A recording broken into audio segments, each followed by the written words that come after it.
నేను తీన్మార్ ముచ్చట్లు చెప్తా అంటే మీరందరు మస్తు మురుసుకుంటా చూస్తున్నారు కదా. కానీ నేను తీన్మార్ వార్తలు ఎట్లా చెప్తున్నానో చూద్దామని రాత్రి 12 గంటలకు టీవీ పెట్టినా. అబ్బా మస్తు సంబరమైంది. నేను చెప్పిన వార్తలు నేనే చూస్తుంటే మస్తు సంబరం అనిపించింది. గీ బుగ్గల జాకెట్ అయితే టీవీలో మంచిగా అనిపించింది. ఈ నడుమ జరంత జడ తక్కువైనట్టు అనిపించిందిలా.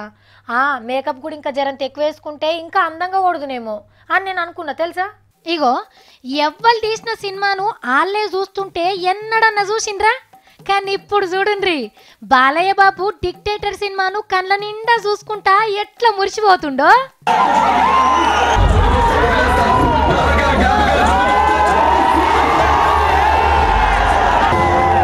సౌండ్ చక్కగా వినబడతలేదు కానీ యాక్టింగ్ చూస్తే మొత్తం ఎరకైతుంది కదా.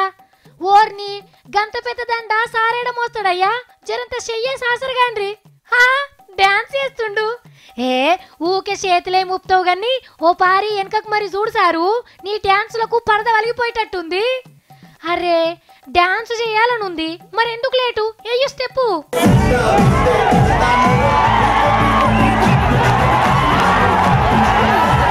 అదే పక్కకి హీరోయిన్ ఉంటేనా దుమ్ము లేపు. అది ఏయ్ ఓర్ని ఇదెక్కడ కథరో, పాటకు తొడలు కొడుతుండు, మీసాలు తిప్పుతుండు. ఎంతైనా బాలయ్య బాబా మజాకానా.